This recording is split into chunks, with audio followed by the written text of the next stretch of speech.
Of cinnamon and desperation. The coffee shop smelled, mine mostly. Even the most optimistic person would question their life choices after 3 job rejections in 1 week. Tucking a strand of hair behind my ear, I adjusted my glasses and scanned the room for an empty table. The typical morning crowd buzzed around me. Business people tapped frantically on laptops, college students highlighted textbooks, and the occasional tourists studied maps of Boston. A small table in the corner was what I spotted, and through a maze of chairs, I made my way, clutching my mocha like it was the last life raft on a sinking ship. Overpriced, the coffee was, but I'd splurged anyway. A double espresso, no sugar, and one of those chocolate croissants, he'd like, I explained, signing simultaneously so Marco could follow. Oh, thank God, she muttered. What he was trying to order, I had no idea. A flash of irritation, I felt. Maybe the coffee shop could benefit from basic sign language training for staff, I suggested, keeping my voice light but pointed. As she rang up the order, the barista had the grace to look embarrassed. At Marco, I glanced back, who was watching me with undisguised interest. Thank you, he signed. Not many people in Boston know ASL. Happy to help, I replied, suddenly aware of the bodyguard's unwavering stare. To my table, I should get back. Wait, Marco signed quickly. Would you join me? Someone I can actually talk to, it's rare to find. The request caught me off guard. In my head, warning bells rang. This wasn't just any person asking to share a table. This was a Moretti. The implications made my stomach tighten. But something in his expression, a mixture of hope and resignation, as if he expected rejection, made my decision for me. Sure, I signed. Let me grab my things. As I turned to collect my belongings, I caught sight of several patrons watching our interaction with poorly concealed curiosity. When they noticed my gaze, some quickly looked away. Behind cupped hands, others whispered. My shoulders, I straightened and walked back to Marco, who was now receiving his order. By the window, we settled at a table, the morning light casting patterns across the wooden surface. At a nearby table, the bodyguard positioned himself, close enough to intervene if necessary, but giving us a semblance of privacy. So, Emma? Marco signed after taking a sip of his espresso. What brings you to Lucia's at 9 a.m. on a Tuesday, looking like the world is ending? I laughed, surprised by his directness. Is it that obvious? He shrugged, his eyes crinkling slightly at the corners. Reading people, I'm good at, even without hearing. Things others don't, I notice. Job hunting, I admitted. To Boston, I moved 3 weeks ago for a teaching position, but the school lost its funding for the special education program. Now I'm scrambling for alternatives. What do you teach? I specialize in education for deaf and hard of hearing children. For 3 years, I worked at a school in Chicago. Interest sparked in his eyes. Why Boston? I hesitated, unsure how much to share with this stranger. But there was something disarming about him that made the truth slip out easily. My mother got sick. Cancer. In treatment here, and I wanted to be close to her. I left out the part about the bitter divorce that had left her alone, about the mounting medical bills, about the nights I spent worrying if I'd made a massive mistake moving here. Marco nodded, his expression softening. I'm sorry. Family is everything. The way he said it with such conviction reminded me who I was talking to. To the Morettis, family truly was everything from what the newspapers reported. Their loyalty to each other was legendary, as was their vengeance against those who betrayed them. What about you? I asked, eager to shift the conversation. What do you do? A shadow crossed his face. For my father, I work. He didn't elaborate, and I didn't push. The implications hung between us like an invisible curtain. How did you become fluent in ASL? He asked instead. My cousin was born deaf. Together, we grew up and I learned alongside her. Professionally, it felt natural to pursue it. A sip of my cooling mocha, I took. When did you lose your hearing? With partial hearing, I was born, he explained. His signs measured and precise. When I was 4, a fever took the rest. The best teachers, my father hired, but... He glanced around the coffee shop. How to communicate with me, Most people don't bother to learn. Instead, they talked to Anthony. Toward the bodyguard, he nodded. The sadness underlying his matter-of-fact statement tugged at something in my chest. The isolation he described, I recognized, though I imagined it was compounded by who his family was. The Morettis, people already feared. Another reason to keep their distance, the communication barrier gave them. Their loss, I signed, then immediately felt foolish for the platitude. But Marco smiled, a genuine smile that transformed his face, making him look younger and more approachable. Different, you are. The intensity of his gaze made heat rise to my cheeks. At my coffee, I looked down, suddenly aware of the dangerous territory I was entering. Significant in ways I couldn't quite articulate, this casual conversation felt. In his seat, the bodyguard, Anthony, shifted, checking his watch. To Marco, he made a subtle gesture who nodded. I have to go, Marco signed, disappointment evident in his expression. Business meetings, the bane of my existence. I nodded, ignoring the strange twinge of regret I felt. This was for the best. One pleasant conversation with Marco Moretti was already one more than was prudent. He hesitated, then reached into his coat pocket and pulled out a sleek business card holder. A card, he withdrew and placed on the table between us. If you're looking for a job, my family's foundation runs a school for deaf children in the North End. For qualified teachers, they're always looking. On the card, his fingers lingered. No pressure, just an option. At the card, I stared. Moretti Family Foundation was embossed in elegant script with an address and phone number beneath. My throat tightened. A job. Exactly what I needed, but working for the Morettis. Thank you, I signed, taking the card carefully. About it, I'll think. Marco stood, buttoning his coat. Already at attention, Anthony was, scanning the room with practiced vigilance. Nice meeting you, Emma, it was, Marco signed. Again, maybe I'll see you. Maybe, I replied, knowing I should hope otherwise. As they left, conversation in the coffee shop gradually returned to its normal volume. Alone, I sat, turning the business card over in my fingers, feeling the weight of it beyond its physical presence. A simple piece of paper that represented a choice, one that could change everything. Into my wallet, I slipped the card, telling myself I was just keeping my options open. But as I gathered my things to leave, I couldn't shake the memory of Marco's smile, or the connection that had sparked between us in those brief moments. A connection built on something as simple as being seen and heard in a world that often overlooked us both for different reasons. Outside, the autumn air was crisp against my skin. Beneath my boots, fallen leaves crunched as I walked toward the subway station. Still unfamiliar territory, Boston was, a maze of historic streets and modern buildings that I hadn't quite figured out how to navigate. So lost in thought, I was that I didn't notice the black SUV idling at the curb until I was almost past it. Smoothly, the window rolled down, revealing Marco's face. For me to wait, he motioned. To the sidewalk, my feet froze as Anthony emerged from the driver's side and opened the back door. Out, Marco stepped, his movements graceful despite the suddenness of his appearance. Sorry, he signed. Something important, I forgot to ask. Against my ribs, my heart hammered. What's that? Your phone number, he signed, a hint of mischief in his eyes. In case about the school, you have questions.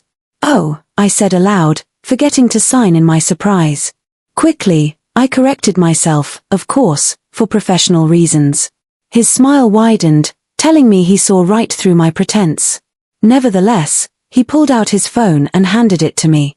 With trembling fingers, I typed my number, wondering if I was making the biggest mistake of my life. When I handed the phone back, our fingers brushed. Through me, the brief contact sent an unexpected jolt, and I quickly withdrew my hand. Thank you, Emma, he signed. In touch, I'll be. As the SUV pulled away, I stood rooted to the spot, watching until it disappeared around a corner. Only then did I release the breath I'd been holding. I had just given my phone number to the son of Boston's most notorious crime boss. And worse, much worse. I was looking forward to hearing from him. What had I gotten myself into? That night, I lay awake in my tiny apartment, staring at water stains on the ceiling while my mind replayed the morning's encounter.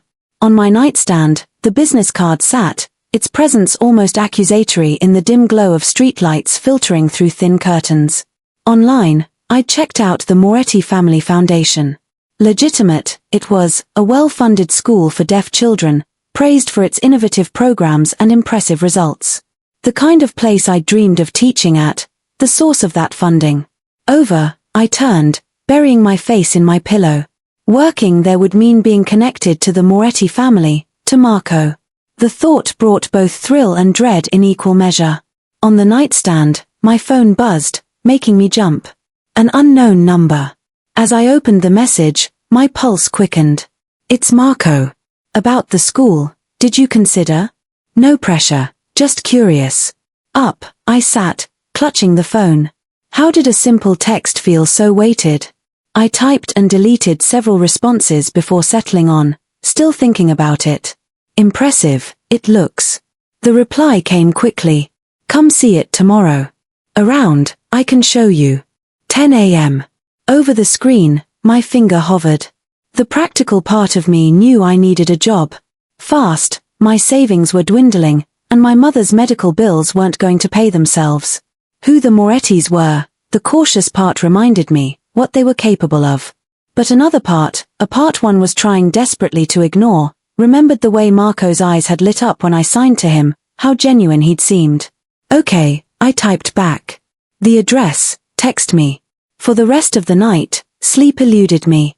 The following morning, with particular care, I dressed, professional, but not stuffy. Dark jeans, a cream blouse, and a navy blazer. Into a neat bun, my hair twisted. Like someone who belonged at a prestigious school, I wanted to look, not someone desperate for employment. In a beautifully renovated historic building in Boston's North End, the Moretti Family School for the Deaf was housed. Red brick and large windows with a small courtyard where children played during what appeared to be a morning break. Nothing like what I'd imagined a mob-funded institution would be, it looked. Perfect, it looked. As I approached the wrought iron gates, I spotted Marco waiting at the entrance. A light grey suit he wore that accentuated his lean frame, his dark hair styled away from his face. Immediately, he noticed me, his expression brightening. Behind him stood Anthony, as ever. A stark reminder of who Marco was, his watchful presence. You came. Marco signed when I reached him, a hint of surprise in his movements. I said I would, I replied, trying to keep my signs casual despite my nerves. Things they don't mean, many people say, he signed, and there was a flash of something vulnerable in his eyes before his expression returned to polite interest. For the tour, ready? I nodded and he led me through the gates. From preschool to early teens, children ranging moved around the grounds. Some signing animatedly, others using a mix of sign and speech. Curiously at me, they glanced, but seemed completely comfortable with Marco's presence. A few even waved enthusiastically at him, and with obvious affection, he returned their greetings. Well, they know you, I observed. Often, I visit, he signed. To me, it's important. We entered the building where the halls were lined with colorful artwork. Through classrooms equipped with the latest technology, Marco guided me, a library with an extensive collection of resources for deaf education and specialized rooms for speech therapy and auditory training. State-of-the-art, everything was, better than any school I'd ever worked in. In one classroom, a teacher was instructing teenage students in advanced mathematics. When she spotted Marco, she smiled broadly and signed a greeting. Marco introduced me, explaining that I was considering joining the staff. For the elementary group, we desperately need someone, she signed. For family reasons, our last teacher left. What age group? I asked. Professional interest overtaking my reservations. 7 to 9-year-olds, she replied. Bright kids, but someone who really understands deaf education, they need. Are you certified? Yes. With a specialization in literacy development for deaf children, I signed, unable to keep the pride from my movements. Her eyes lit up. Perfect. When can you start? Silently, Marco laughed, his shoulders shaking. The rest of the school, let her see first, Diane. As we continued the tour, I found myself increasingly impressed and confused. Everything about the school was legitimate, focused genuinely on providing quality education. The teachers were passionate, the facilities exceptional. With what I knew about the family behind it, it was difficult to reconcile. In a small garden at the back of the building, we ended, a peaceful space with benches and flowering plants. Near the door, Anthony positioned himself, giving us the illusion of privacy. "What do you think?" Marco asked, studying my face. "Amazing, it is," I admitted. "Better than anywhere I've taught before." He smiled, satisfaction evident in his expression. "If you want it, the position is yours."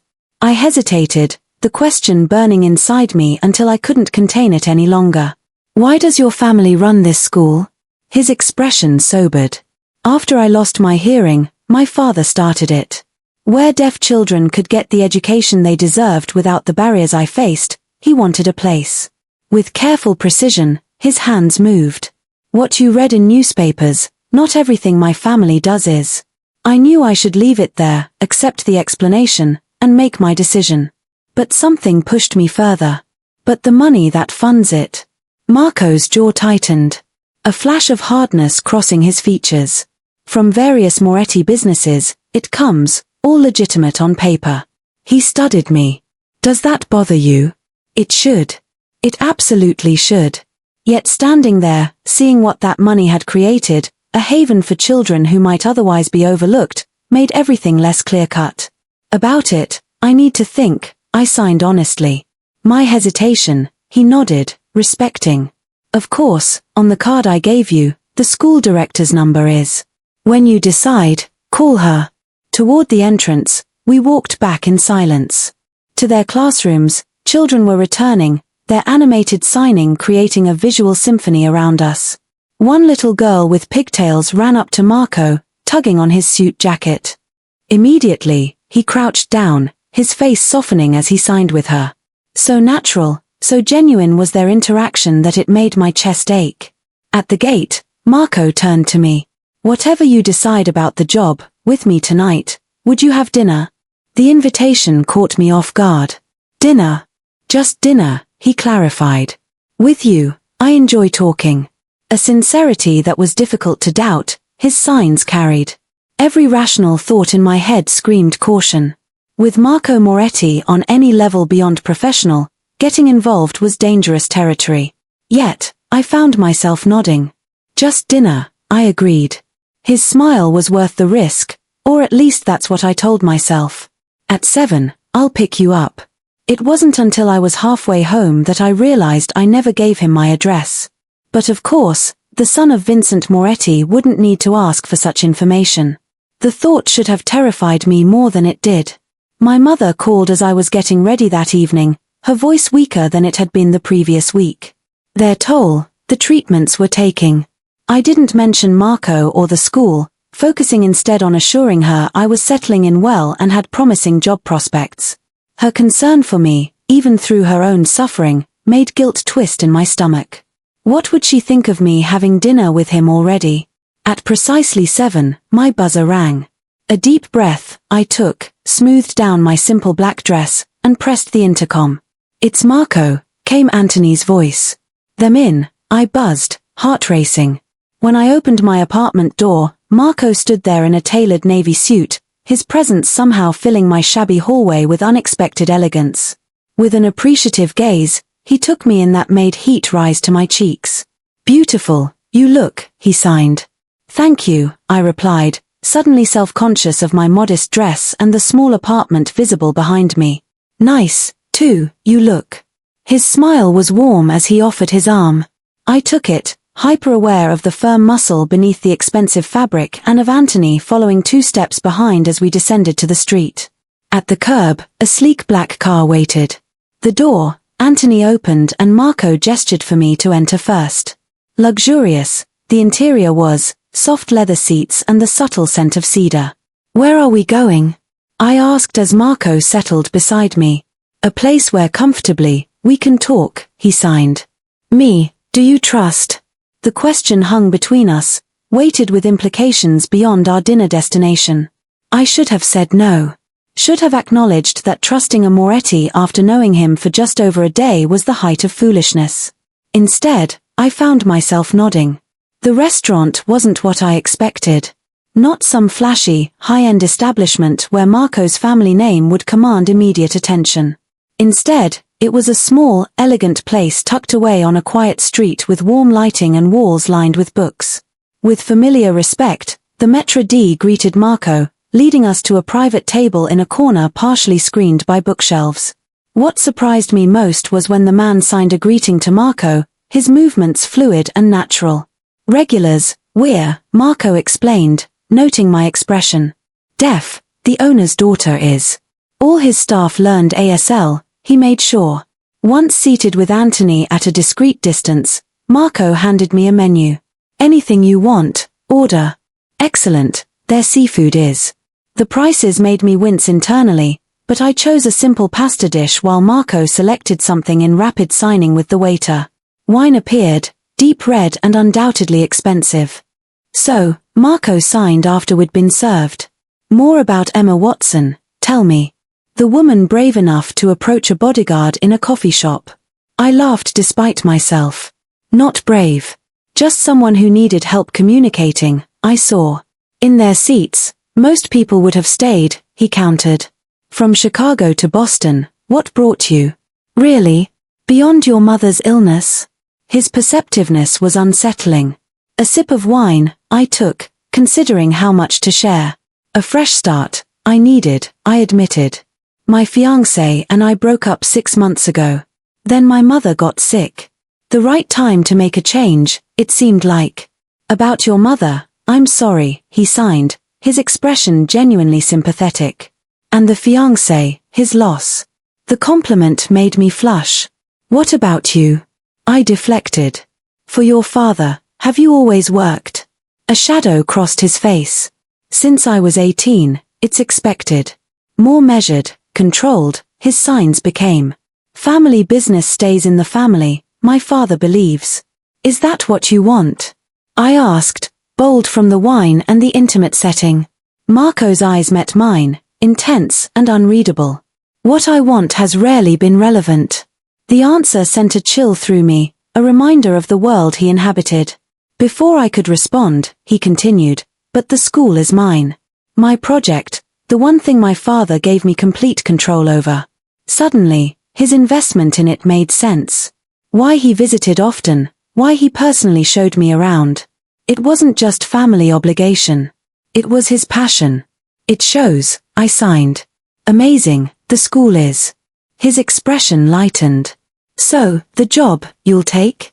I hesitated, twirling pasta around my fork. If I do, for the children, it would be, for the work. Not because of me. He finished when my signs faltered. I nodded, feeling heat rise to my cheeks again. Understood, he signed, but there was a hint of amusement in his expression. Though I won't pretend I wouldn't enjoy seeing you there. The rest of dinner passed in surprisingly comfortable conversation. Well read, Marco was with opinions on everything from politics to film. Thoughtful questions about deaf education, he asked and listened intently to my answers. By dessert, I'd almost forgotten who he was. Almost. When a man approached our table, reality crashed back. His manner deferential but urgent. He bent to whisper something to Anthony, who immediately came to Marco's side. Discreetly, the bodyguard signed, his movement shielded from my view. Marco's expression hardened. The warmth I'd grown accustomed to throughout dinner replaced by something cold and distant. Once, he nodded, then turned back to me. I'm sorry, he signed. A situation there is I need to handle. Home, Anthony will take you. The abrupt shift left me reeling. Okay, is everything? Family business, he signed tersely. Then, seeing my expression, he softened slightly. For you to worry about, nothing. A wonderful evening, I had, Emma. He stood, buttoning his suit jacket with practiced ease. The transformation was complete. Gone was the engaging dinner companion. Replaced by someone who wore authority like a second skin. This was Marco Moretti, son of Boston's crime lord. The reminder was jarring. About the job, think, he signed before leaving. Someone like you, the children need. I watched him walk away, straight-backed and purposeful. Anthony remained, gesturing toward the exit with a respectful nod. The bill, I noticed, had already been settled. Silent, the car ride back to my apartment was. When we arrived, to my door, Anthony walked me. A courtesy or surveillance, I wasn't sure which. Your company, Mr. Moretti enjoyed, he said, his first words to me directly. Rare, that is. Before I could respond, he handed me a small box. This to give you, he asked me. Inside was a delicate silver bracelet with a single charm, a small hand in the ASL sign for friend. The gesture was both thoughtful and presumptuous, just like its giver. That night, I made my decision. The school director, I called the next morning and accepted the position, telling myself it was for the opportunity, for the children who needed me, not for the man whose blue eyes and fluid signs had somehow slipped past my defenses in less than 48 hours. The following Monday, I started, determined to keep things professional. But as I arranged my new classroom, I couldn't help wondering when I would see Marco again and what complications would follow when I did. 3 weeks into my new job, I'd fallen in love with the school. My students were bright, eager, and responded well to my teaching methods. Everything I could have dreamed of, the facilities were, and my colleagues welcomed me warmly. If I occasionally glanced at the entrance, hoping for a glimpse of dark hair and blue eyes, I refused to acknowledge it, even to myself. Since our dinner, Marco hadn't returned to the school. No calls, no texts. In its box, the silver bracelet remained, untouched. I told myself it was for the best, that the connection I'd felt had been magnified by the novelty of meeting someone who could sign, by the excitement of a new city and a fresh start. Yet disappointment lingered. Emma. As I was gathering my things after the school day ended, Diane caught my attention. In 10 minutes, there's a staff meeting. The email, didn't you see? I shook my head, following her to the conference room. Already seated, most of the teachers were, an air of anticipation palpable in the room. Into an empty chair, I slid, raising my eyebrows questioningly at Diane. Quarterly budget review, she signed discreetly. The Moretti Foundation representatives attend. My heart skipped. Representatives. Before she could answer, the door opened. Marco entered, followed by an older man I didn't recognize, and of course, Anthony. A charcoal suit, Marco wore, his expression serious as he surveyed the room. When his eyes found mine, something flickered across his features. Surprise, then pleasure. Quickly masked by professional detachment. The school director, Patricia, began the meeting, reviewing the past quarter's achievements and challenges. I tried to focus, but my awareness of Marco's presence made it difficult. At the head of the table, he sat, occasionally signing questions or comments, his movements precise and authoritative. A different Marco than the one who had dined with me, this was. This was the businessman, the Moretti heir. The juxtaposition was jarring. When the meeting concluded, teachers began filtering out. My notes, I gathered, planning a quick escape, but at the door, Marco intercepted me. That you'd taken the job, I didn't know, he signed, his expression guarded. 3 weeks ago, I started, I replied, keeping my signs professional despite the flutter in my chest. Your father's representatives hired me. On business, I've been away. A pause, his eyes searching mine. Otherwise, personally I would have welcomed you. The older man approached, eyeing me with interest. Slightly, Marco straightened. Father, this is Emma Watson, our new elementary educator, he said aloud, his voice startling me. I'd never heard him speak before. Slightly impaired, his speech was, but understandable, the words carefully formed. Emma, my father, Vincent Moretti. I froze. Before me, Vincent Moretti stood, immaculately dressed in a tailored suit that probably cost more than my monthly rent. His hair was silver at the temples, his face lined but handsome with the same striking blue eyes as his son. From him, power emanated like heat from a flame. Miss Watson, he said, extending his hand. Quite talented with our children, Marco tells me you're. His hand, I shook, acutely aware of its firmness. Still getting to know them, but wonderful students, they are. About people, my son has excellent judgment, Vincent continued, his gaze assessing. In our line of work, a valuable quality. Slightly, Marco shifted, signing something to his father that I couldn't quite catch. Vincent's eyes narrowed, but he nodded. This Sunday, we're having a family dinner, Vincent said, returning his attention to me. You to attend, Marco would like. A request, it wasn't. A statement of fact, it was. At Marco, I glanced, whose expression remained carefully neutral. Thank you, but on Sundays, I usually visit my mother, I stammered. Bring, Vincent replied smoothly. At Boston Medical, she's receiving treatment, I understand. There, our family has connections. Of assistance, perhaps we could be. The casual mention of my mother's condition, information I hadn't shared with Marco, sent a chill through me. Of course, they'd investigated me. A stranger who had approached the heir to their empire, I was. That's very kind, but for social gatherings, she's not well enough, I said, striving to keep my voice steady. For a moment, Vincent studied me, then inclined his head slightly. Another time, then. Marco will arrange. To his son, he turned. The car is waiting. After Vincent departed, Marco lingered, Anthony maintaining a discreet distance. About that, I'm sorry, Marco signed, his movements conveying frustration. Insistent, my father can be. Me, he investigated, I signed back, unable to hide my discomfort. Marco's expression turned apologetic. For anyone who works closely with family, standard procedure. I should have warned. Is that what I'm doing? With family, working closely? The question carried more weight than I intended. His eyes held mine. You to be, I'd like. The directness of his response caught me off guard. Before I could formulate a reply, he continued, with me tomorrow, have dinner, just us. He paused. Please. I should have declined. Should have established firm boundaries. Instead, I found myself nodding. Good, he signed, relief evident in his expression. At 7, I'll pick you up. As I watched him leave, Diane appeared at my side, her eyes wide. Who you are, Vincent Moretti knows, she signed rapidly. How unusual that is, do you realize? I did, and that knowledge sat uneasily in my stomach long after I returned home.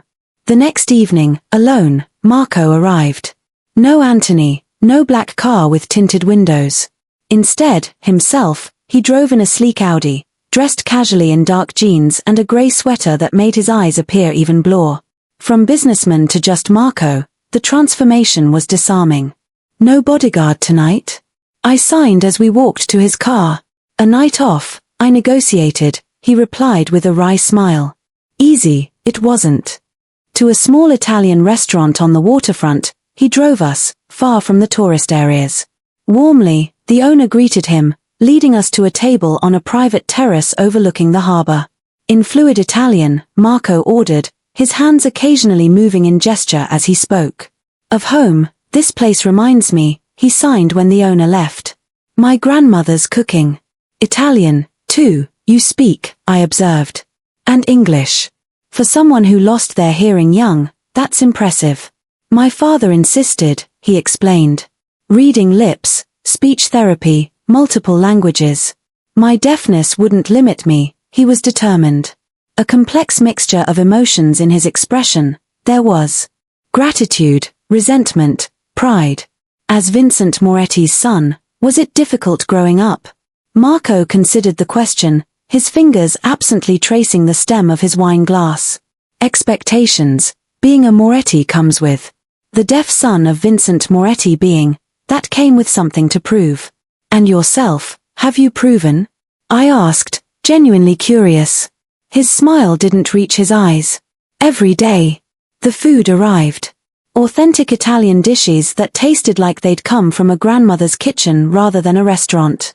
As we ate, Marco gradually relaxed, the weight of his family name seeming to lift slightly from his shoulders. About your mother, tell me, he signed between courses. I hesitated, then decided honesty was best. Lymphoma, she has. Uncertain, the The prognosis is hard, I swallowed. Expensive, the treatments are, even with insurance. Marco nodded, his expression softening. So badly, why you needed the job? One of the reasons, I admitted. For a moment, he was quiet, seeming to debate something internally. Help, let me. Immediately, I stiffened. Charity, I don't want. Not charity, he clarified quickly. At the hospital, we have connections. Better doctors, experimental treatments, no strings attached. Strings, there are always, I signed, my movements sharp with sudden anger, especially with your family. As soon as the words left my hands, I regretted them. Marco's expression closed off, the openness of moments before replaced by careful control. Moretti money, I'm not offering, he signed after a tense pause.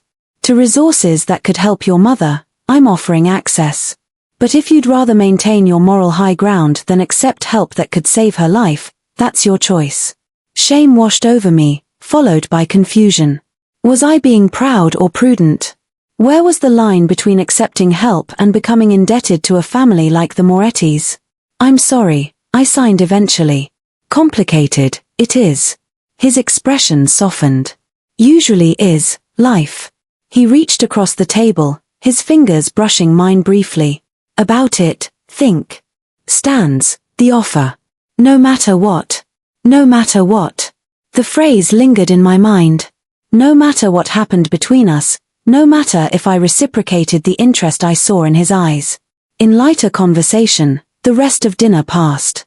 Marco told stories about the school's founding, about his travels, about books he'd read recently. I found myself laughing, relaxing into his company despite all my reservations. When he suggested a walk along the harbor afterward, I agreed readily. The night was cool, stars visible despite the city lights. In comfortable silence, we strolled, our hands occasionally brushing. Through me, the contact sent small shocks each time.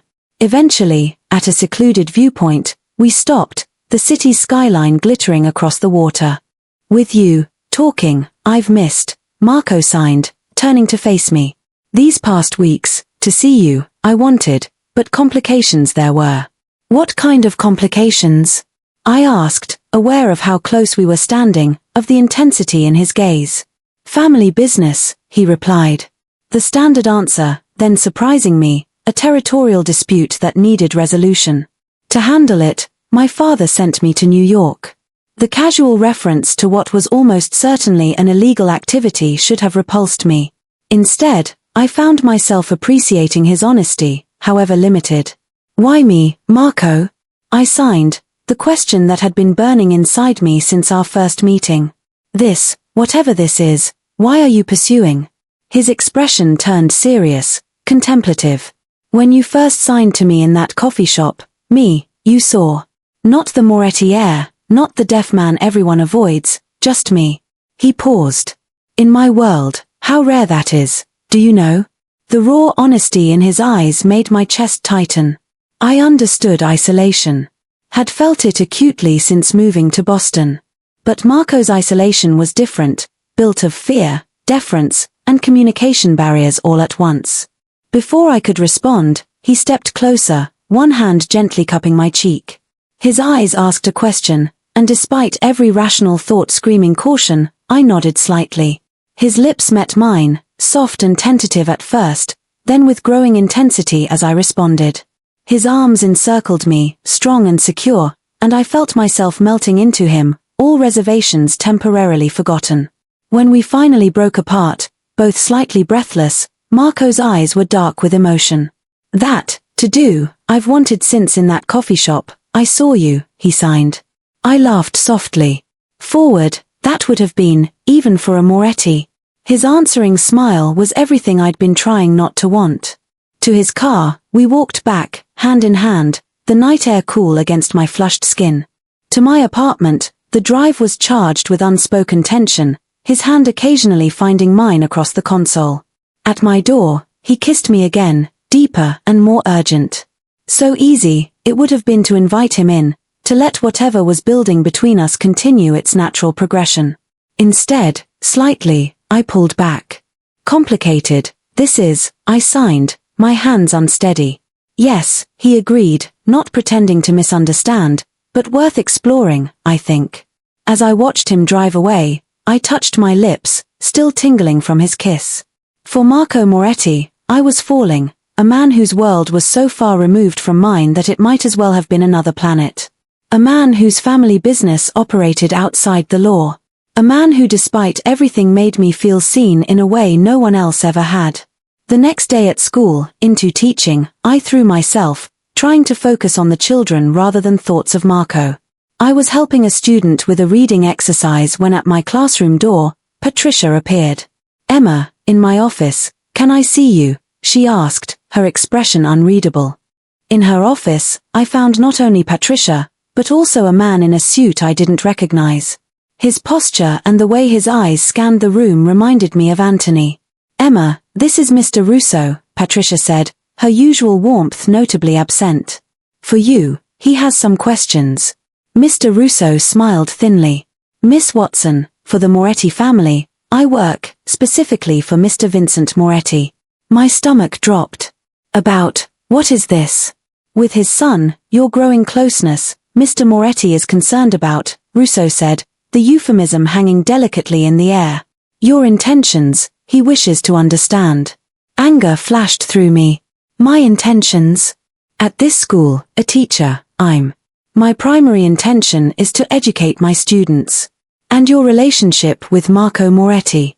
"That's personal," I replied, my voice steadier than I felt. Russo's expression remained impassive.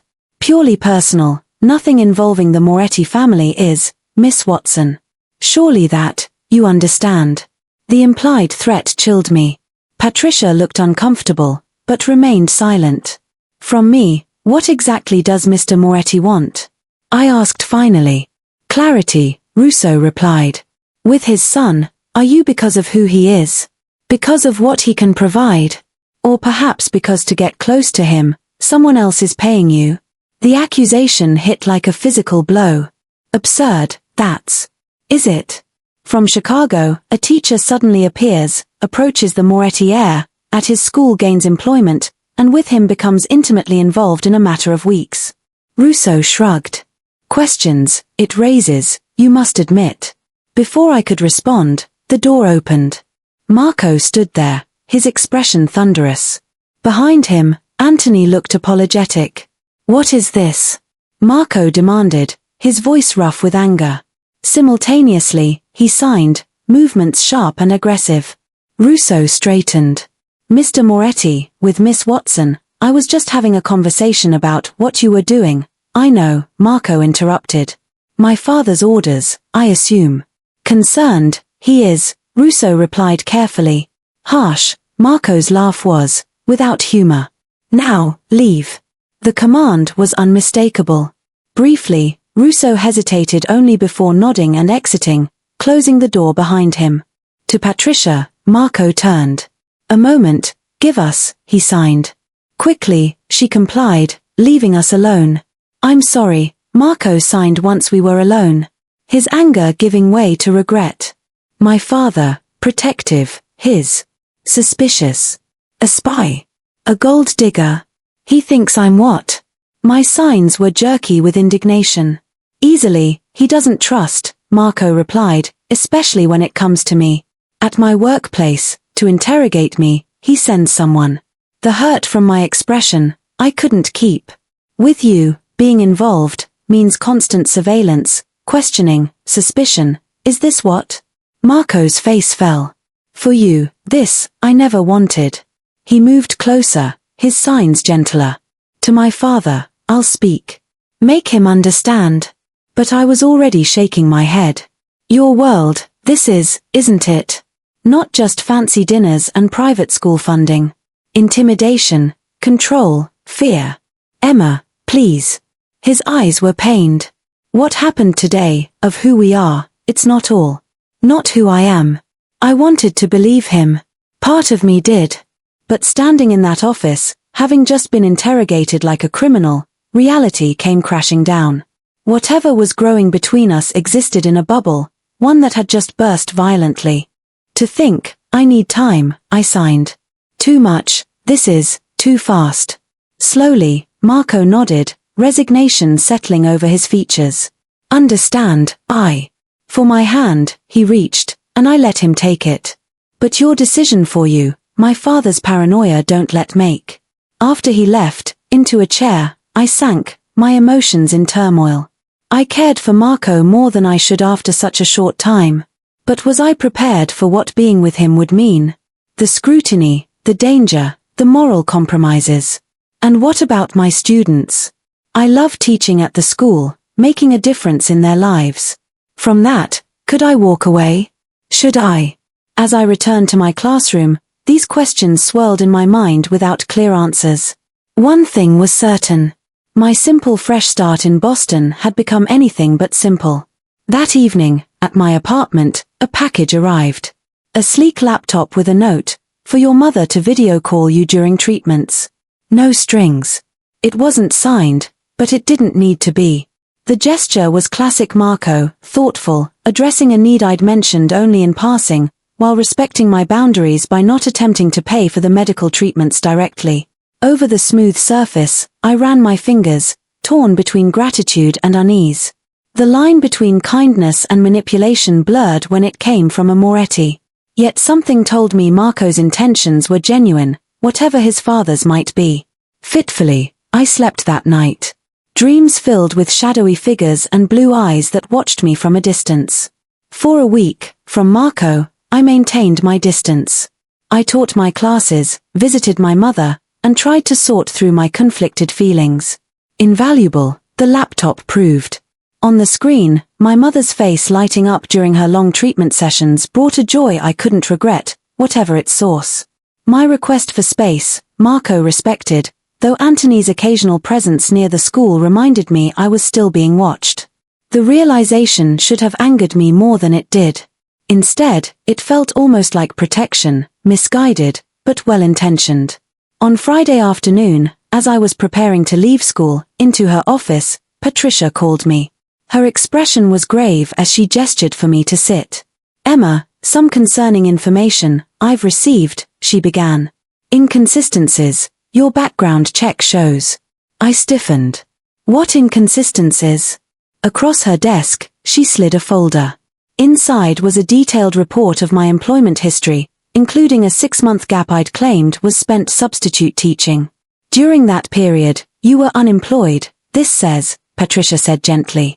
From our teachers, complete honesty, we need, Emma. My throat tightened. The gap was real. Months spent caring for my cousin after a car accident too personal to share in a job interview. But the substitute work, I'd fabricated to avoid awkward questions. Explain, I can, I started, but Patricia raised a hand. This, I don't think you understand. By our HR department, this report wasn't generated. Her voice, she lowered. From Vincent Moretti's office, it came. Ice formed in my stomach. What? A case against you, his building, she said, her eyes sympathetic. From the school and from his son's life, reasons to remove you, looking for. That, can he do? I whispered. Patricia's laugh was humorless. The school, the Moretti's own, Emma. Whatever they want, they can do. From her office, I left in a daze. Anger and fear warring within me. Outside, from a leaden sky, rain poured, matching my mood perfectly. My umbrella, I'd forgotten, so under the entrance overhang, I huddled, debating whether to wait or make a run for the subway. To the curb, a sleek black car pulled up. The window rolled down, revealing Marco's face. Tired, he looked. Shadows under his eyes that hadn't been there before. A ride, need. He signed through the open window. Pride told me to refuse, to maintain the distance I'd established. But harder now, the rain was coming down, and the hurt and confusion of the past week had left me exhausted. I nodded, hurrying to the car. Inside, the warmth and Marco's familiar scent, sandalwood and something uniquely him, enveloped me. Silently, Anthony drove as we pulled away from the curb. Me, your father is investigating, I signed without preamble. Fired, to get me. Marco's jaw tightened. No, on it all week, I've been fighting him. Why? To make him so suspicious, what have I done? Marco hesitated, then signed. You specifically, it's not. That isn't under his control. Anyone who gets close to me, it's pained. His expression was. Everyone has an agenda, my father believes. And what do you believe? I challenged.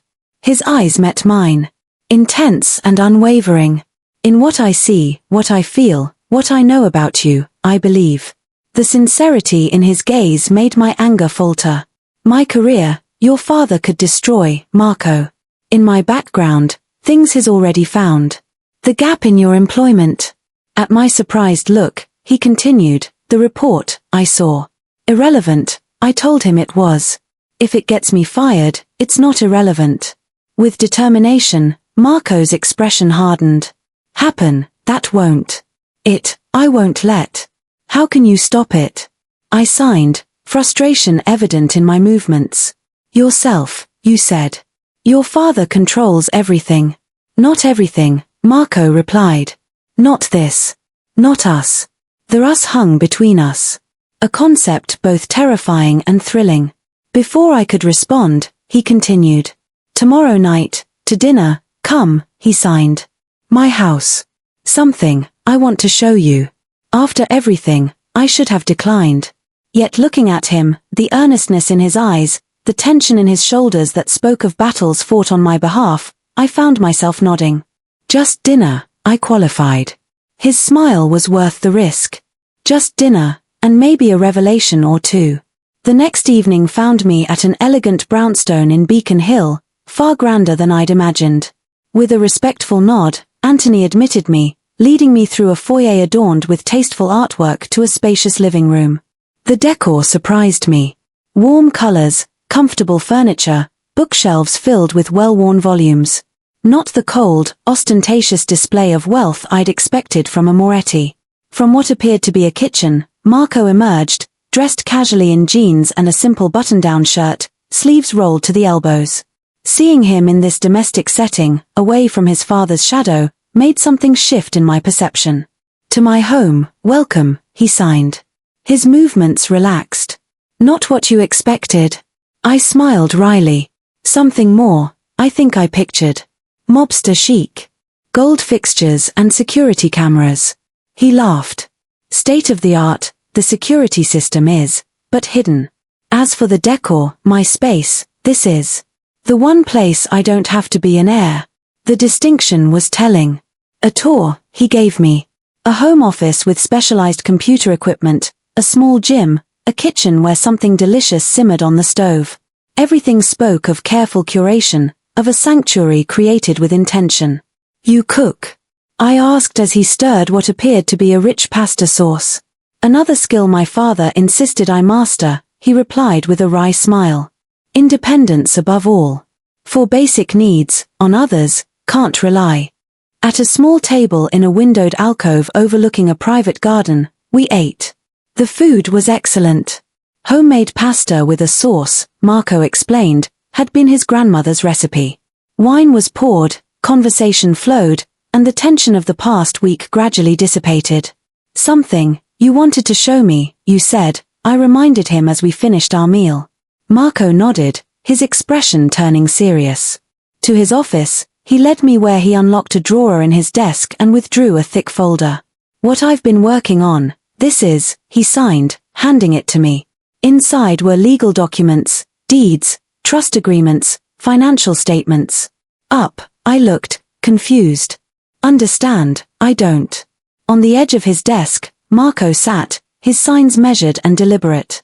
To an independent trust, I've been transferring ownership of the school. Over it or over who works there, my father will have no control. At him, I stared, the implications slowly dawning. For me, you're doing this. Partly, he admitted. But for months, I've been planning it. On its own, separate from my family's other interests, the school should stand. The distinction he drew between himself and the family business was becoming clearer. Marco might work for his father, might participate in aspects of the Moretti empire, but he had boundaries, lines he wouldn't cross, principles he maintained. Why are you showing me? I asked. His expression softened. Because who I am, separate from my name, I want you to understand. What matters to me. He paused, gathering his thoughts. And because in love with you, I'm falling, Emma. What that means, I need you to know. The complications, yes, but also the possibilities. The declaration left me speechless. Love, such a small word for the emotional hurricane it represented. Was that what this overwhelming connection was? This feeling that had grown so rapidly, so unexpectedly. Marco, my hands faltered, unsure how to respond. Anything, you don't need to say, he signed quickly. Too soon, I know it's too complicated, but honest, I wanted to be. The vulnerability in his eyes undid me. Closer, I stepped, reaching up to touch his face. Into my hand, he leaned, his eyes closing briefly at the contact. When they opened again, the intensity there took my breath away. I kissed him, pouring into it all the confusion and longing and fear I couldn't express with words or signs. Immediately, his arms encircled me, drawing me closer with a desperation that matched my own. The kiss deepened, months of tension culminating in a connection that felt both inevitable and revolutionary. When we finally broke apart, breathing heavily, with desire, Marco's eyes were dark. But uncertainty there, too, was a question he wouldn't pressure me to answer. My decision, I made, taking his hand and leading him from the office toward what I'd glimpsed earlier as his bedroom. Slightly, his eyebrows raised, seeking confirmation. Sure, are you, he signed, his movements careful despite the obvious want in his expression. In answer, I kissed him again, softer this time, but no less meaningful. Whatever came after, whatever complications we would face, this moment was ours alone. What followed was a revelation. Marco's hands, so eloquent in their signing, proved equally expressive in other ways. His attention to my reactions, the way he sought confirmation at each new step, made me feel both cherished and desired. When we finally came together, the connection transcended the physical. Communication without words or signs, understanding at its most fundamental. Afterward, in his arms, lying, I traced patterns on his chest, my mind quieter than it had been in weeks. Marco watched, his gaze soft in the dimmed light. What are you thinking? He signed one-handed to avoid disturbing my position against him. This would terrify if right. It didn't feel so, I replied honestly. With sadness, his smile was tinged. Easy to navigate, my world isn't, Emma. What he sees as his, including me, my father won't stop trying to protect. No, To sign more clearly, I propped myself up on one elbow, but of difficult things, I'm not afraid. Of losing myself in them, I'm afraid. He nodded, understanding in his eyes. Something you're not, to become, I would never ask you, to compromise what matters to you. And what about you? I countered. To take over eventually, your father expects you. Him, to become. Marco's expression darkened. My whole life, a battle I've been fighting, that's. More emphatic, his signs became. For my father, I work. I respect him. But him, I'm not, and I never will be. The conviction in his movements reassured me more than any promise could have. Whatever path Marco walked, it was his own. Influenced by his family, but not dictated by it. Together, we spent the night talking into the early hours, sharing stories and dreams in the intimate darkness. About his childhood struggles with deafness, I learned, his complicated relationship with his father, his hopes for the school. In turn, about my cousin who had inspired my career, I told him, my mother's illness, my broken engagement to a man who'd ultimately found my dedication to deaf education limiting. Us tangled together, morning found, sunlight streaming through half-drawn curtains. I watched Marco sleep, his face relaxed and younger without the weight of the Moretti name visible in his expression. For a moment, we were just two people who had found each other against the odds. No family complications, no moral quandaries. With the vibration of Marco's phone on the nightstand, the illusion shattered. He stirred, reaching for it with practiced habit. Whatever he read caused him to sit up abruptly, fully awake. What's wrong? I signed, alarmed by his sudden tension. My father, he signed back, already rising from the bed. At the house, emergency meeting. To go, I have. I nodded, trying to hide my disappointment as he dressed quickly. He paused, sitting on the edge of the bed to take my hand. Everything to me, last night meant, he signed, his expression earnest. When I get back, we'll talk. After a lingering kiss, he was gone, leaving me alone in his house. Anthony, I presumed, had gone with him. After the intimacy of the night, the sudden solitude felt strange. I showered and dressed, finding my way to the kitchen, where I discovered a coffee maker and helped myself. As I sipped from a mug, wandering the living room and examining Marco's book collection, the front door opened. Marco, expecting, I turned with a smile that died instantly. In the doorway, Vincent Moretti stood, impeccably dressed despite the early hour. My presence, wearing yesterday's clothes, clearly having spent the night, his eyes took in with cold calculation. "Miss Watson," he said, his tone deceptively mild. "Here, to find you, how convenient." Fear prickled along my spine, but I lifted my chin, refusing to show it. "Mr. Moretti, with you, for a meeting." Marco had to leave. Yes, that required his immediate attention, a situation. Further into the room, Vincent stepped, closing the door behind him. "To speak privately, which gives us an opportunity." My coffee cup, I set down, my hand trembling slightly. "About, what do you want to talk?" Vincent smiled, the expression not reaching his eyes. "My son, of course, and with him, your rapidly developing relationship. With all due respect, that's between Marco and me."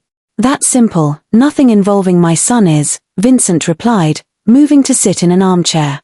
For me to take the seat opposite, he gestured. "A request, it wasn't. Please join me." "Long, this won't take." Reluctantly, I sat, my back straight and tense.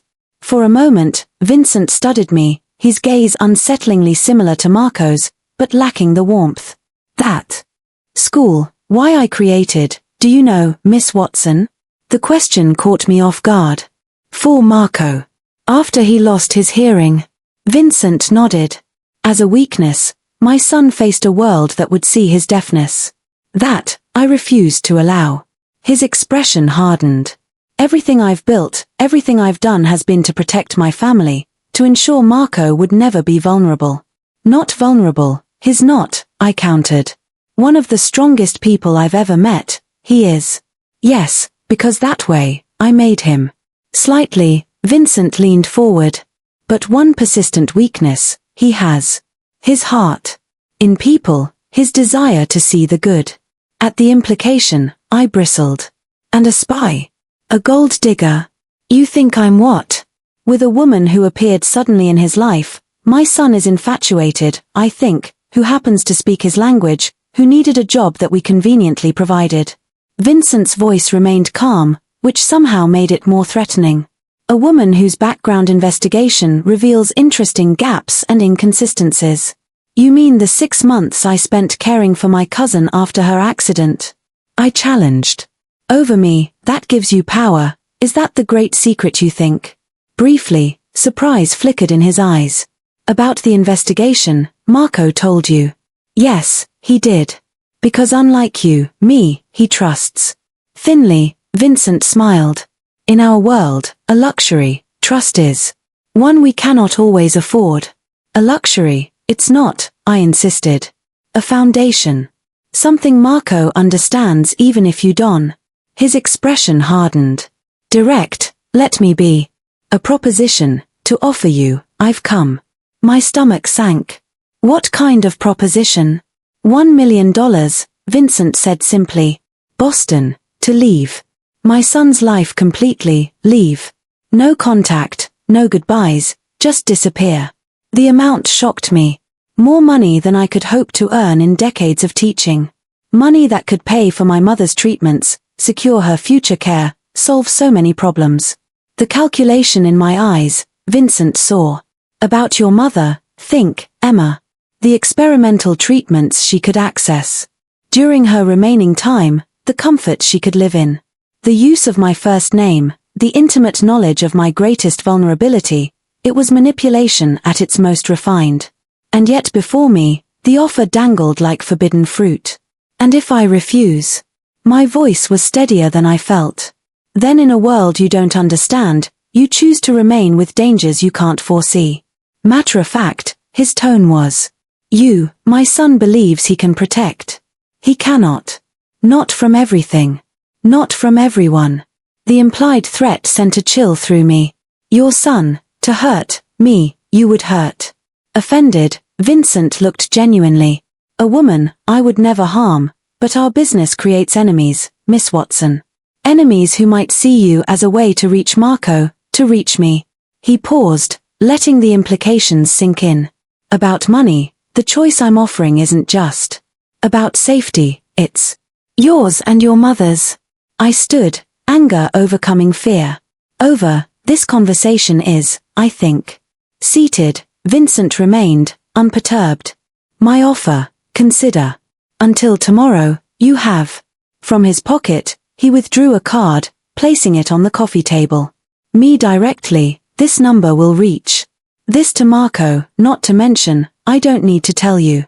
After he left, into the chair, I sank back, my legs suddenly weak. $1 million. From financial worry, freedom.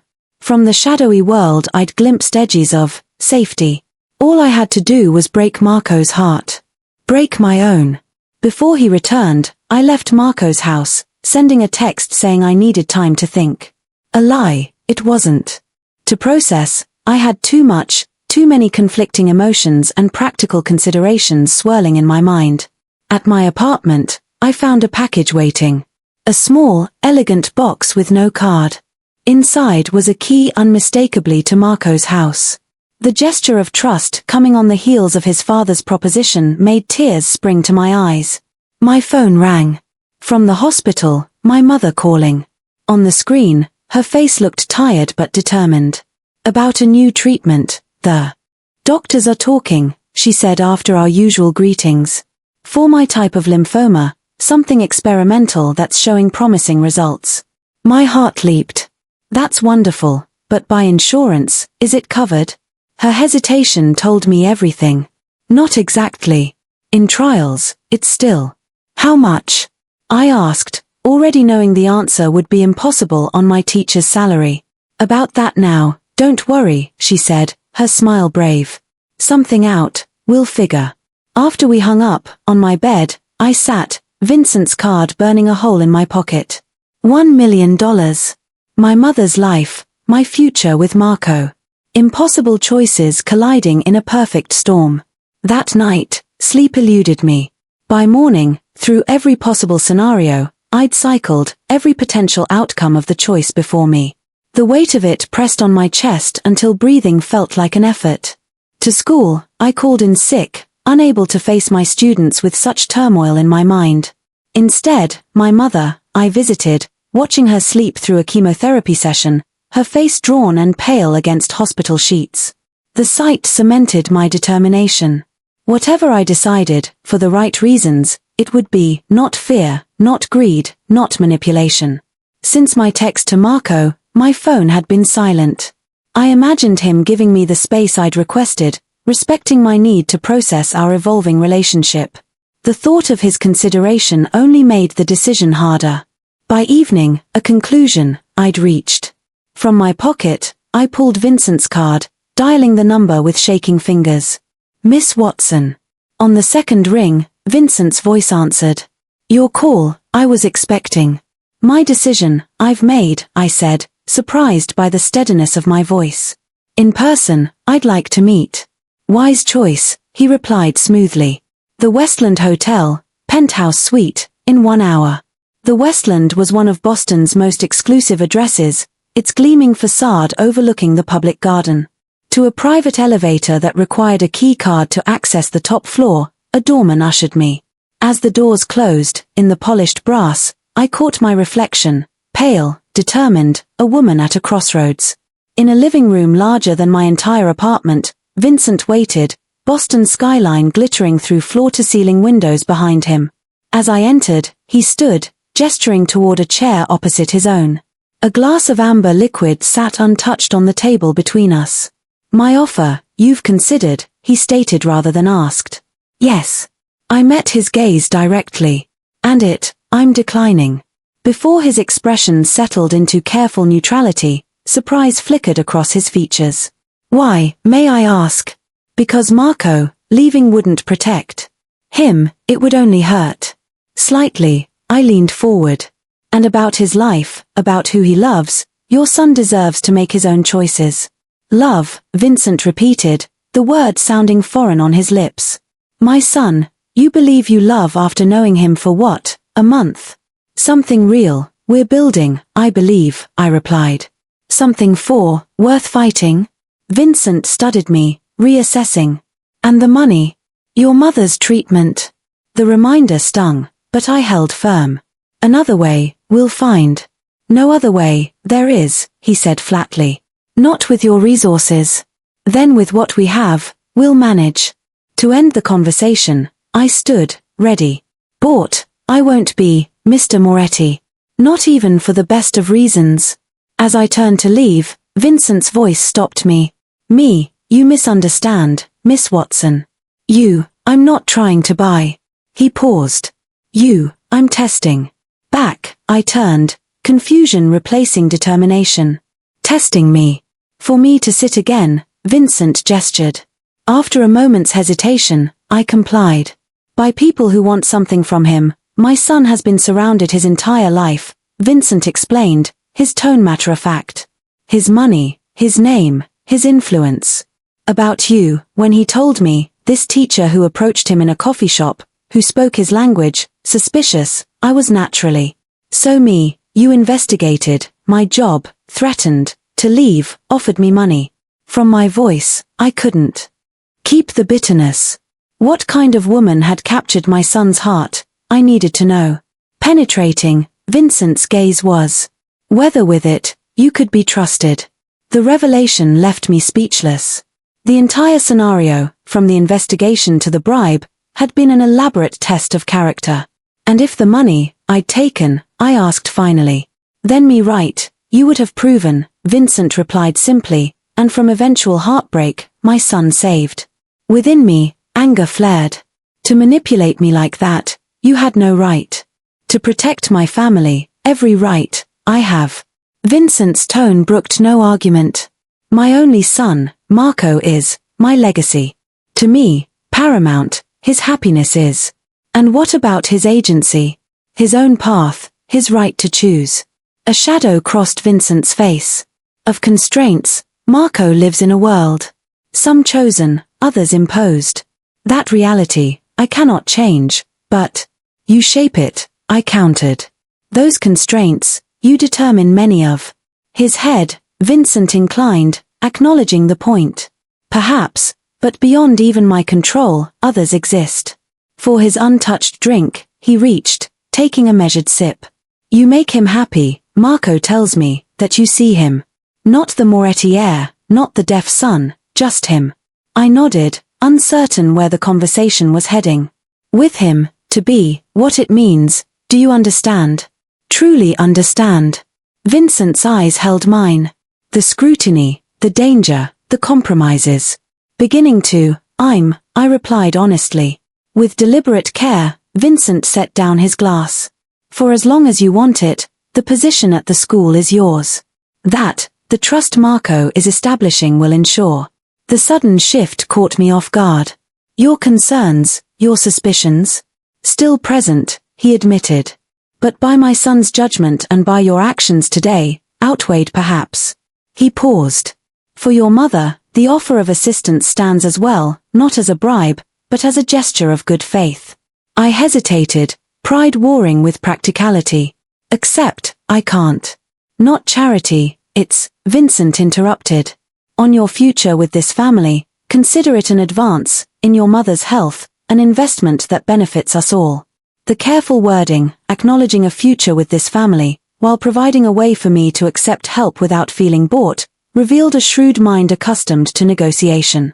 But beneath the calculation, I sensed something else, a father's genuine concern for his son's happiness. With Marco, to discuss it, I'll need, I said finally. My mother's treatment, any decisions about should include him. Vincent nodded, apparently satisfied. Fair enough, he stood, signaling the end of our meeting. One last thing, Miss Watson. From what our family is, from what we do, my son believes he can separate himself. He cannot, not completely. Your life too, that reality will touch, should you choose to share his. Understand, I replied, meeting his gaze steadily.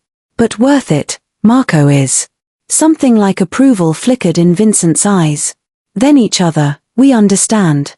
As I left the hotel, the night air cool against my flushed face, I felt as though I'd passed through some kind of crucible.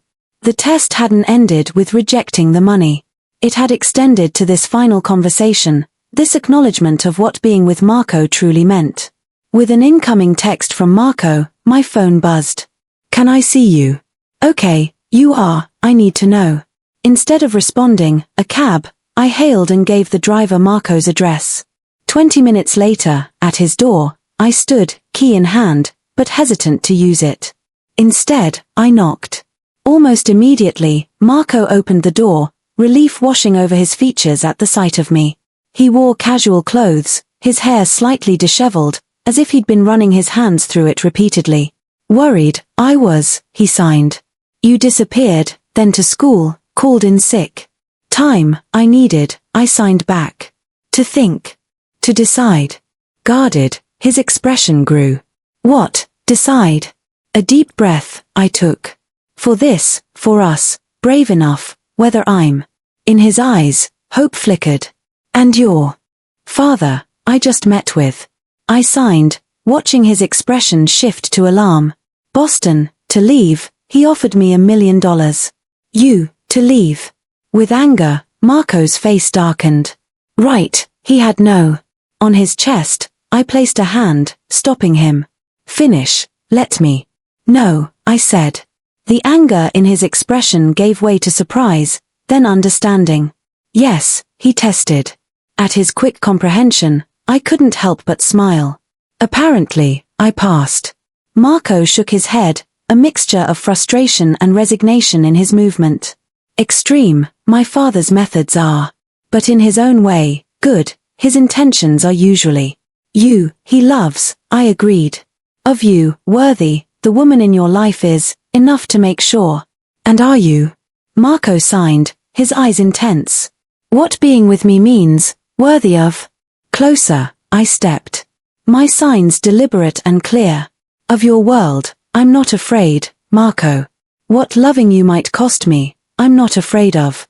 The only thing I fear is not being brave enough to try. The declaration hung between us, weightier than any I love you could have been.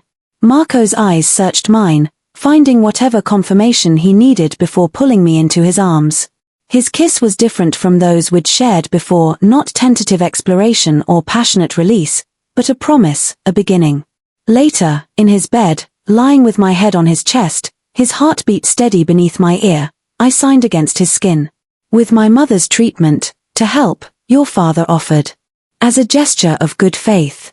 Slightly, Marco's body tensed. What did you tell him? That with you, to discuss it, I needed, I replied, shifting to look up at him. That affect us both, decisions, I won't make without you. His expression softened. Let me help, Emma. Because she's your mother, not, but because family now, she's. Its own, my family takes care of. The words stirred something deep within me. Belonging. Security. The sense of finally finding home after years of searching. I nodded, unable to sign with the emotion tightening my throat. Gently, Marco traced my cheek. What are you thinking? Myself, I gathered, signing carefully. That in love with you, too, I'm falling. That whatever comes next, together, we'll face it. Radiant, his smile was, transforming his face with joy that made my heart swell. Together, he agreed. 6 months later, in the garden of Marco's, now our home, my mother sat across from me. Her color improved, her energy returning as the experimental treatment began to show results.